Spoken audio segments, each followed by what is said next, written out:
you're running an art residency program here? Yes, we are. This is part of it, actually. So we call this the program here Punlaan. You know what Punlaan is? It's like seedling, or where it's a nursery for seedlings. That's Punlaan. And the other place is Linangam. Well, it's like crafting culture. So that's Linangam. How long have you been running this residency program? Let me see. We started in 2020, right at the start of the lockdown. So that's it. But prior to that, we've been hosting artists from the regions in an informal kind of way. So we just started with a formal program in 2020. And so what inspired you to start this residency program?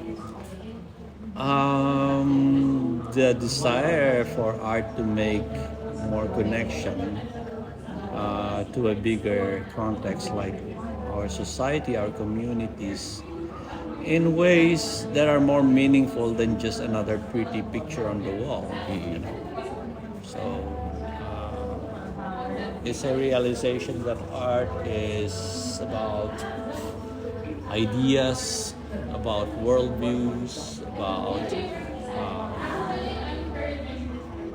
the state of our existence in relation to our environment.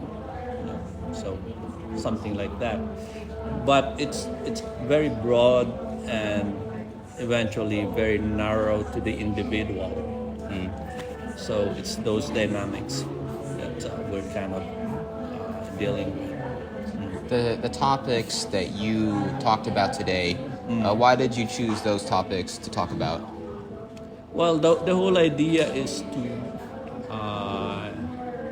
urge a sense of commitment to a vision where artists decide to take a more active stance in determining the trajectory of where art goes from here. You know, like because, like as I said, those who decide on what is and what is not art are not artists. They're the market people, or they're the curators. But artists can have a different idea. They may, go veer away from what is prescribed and assert a version of their own. Whatever it is, the important thing is it's something that they arrived at in their own terms, not in terms of how they need to or they have to subscribe or follow some kind of dictates from outside. So that's the whole thing. I think one of the key issues here is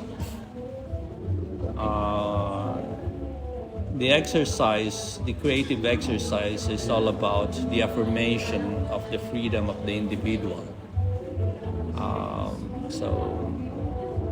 And when there are forces that impinge on that freedom, so the extent by which you really exercise that autonomy is limited. How do you see the relationship or any tension or harmony between the freedom of the individual and also one's place in community? Well, it's a very complicated situation, but if you analyze the bigger picture,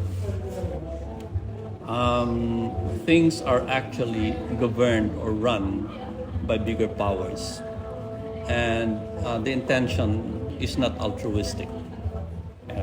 It's if you do the analysis, the people who really run the show are the big businesses, and big businesses are all about profits. So they do some kind of social engineering designed primarily to keep people um, kind of compliant to their designs, you know.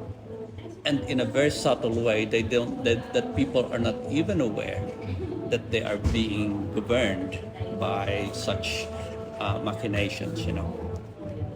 So and that's why a study of art history enables one to realize that it's not a new phenomenon. There have always been bigger powers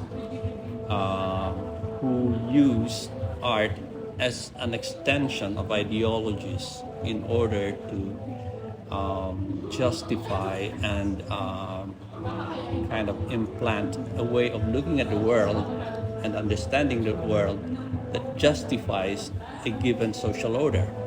Like there was a time in European history that they cannot imagine a world without a king. They cannot imagine a world without a god, So those things are fortified as culture through the arts. So art has always been instrumental in kind of enabling a minority of powerful people in controlling a bigger group of people, the masses. So that's how it's always been. So it's not like we're trying to wage a revolution. It's really more of enabling people to understand these dynamics and through their own capacity create an autonomous space among themselves through the exercise, through a creative exercise in the arts. So something like that. I notice a theme of agriculture, of some farming terms, and even a farming program. Yes. What made you decide to include those themes? It's one of those that keeps us connected to a lost past in our it's one of the major dilemma of the young generation, the disconnect to things that are just outside their windows, but somehow they don't connect to them in concrete and meaningful ways that it has a direct effect on their understanding of their existence. So the emphasis on agricultural motif and the use of Filipino as the language are devices in order to reestablish the connection. So in the end, it's really all about identity. Identity matters a lot in a time when it is being removed from you, because that's how it is. Big businesses mean global enterprises, and global enterprises mean global markets. And in order to create global markets, you have to homogenize the whole world into more or less a single kind of culture in order to expand your market, broaden it, and fortify it. And in the course of that, it is necessary to erase local cultures. So it's an attempt. It's a way of going against that created condition. You find farming to be a way to disconnect oneself from these larger forces that pull us away from our culture? It's a start. And farming, or actually agriculture, oftentimes gets to be regarded as a technical thing that's all about producing uh, plant products from the earth. But I think what is overlooked is there's a word culture in it, you know. And when you say culture, that's human intervention. And in the past, people were not just simply planting seeds on the ground. There were rituals involved because it's so integral to the whole pattern of life itself. So that's why that's also part of the intention. Although, like, being kind of detach ourselves from it, we need more authentic guide in order to reconnect to that. So we're not saying that we're doing it already right now, but we are kind of establishing a path towards that. You know, so yeah. Is there anything you want to add about what you hope comes about from this art camp? A lot of things. The main the, the main hope is to really connect with people, receptivity, and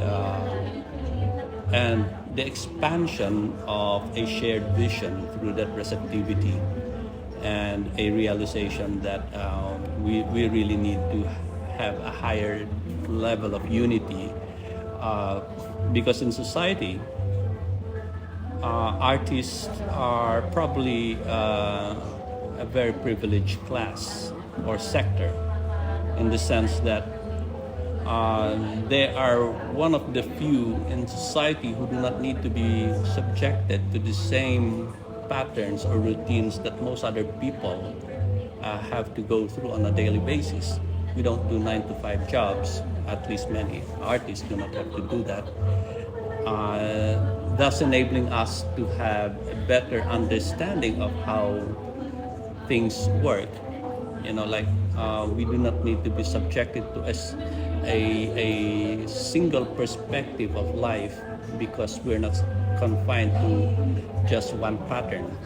So we're able to have that mobility, and along with that mobility is also sensitivity, which is a very important requirement to be a creative person. You have to be very sensitive to be a creative person. And a higher degree is the capacity to synthesize, how to put them together and make sense out of that. So, having been enabled to have this capacity for deeper understanding also comes with a responsibility to be responsive. You have to do something about it now that you know. So, and that's that.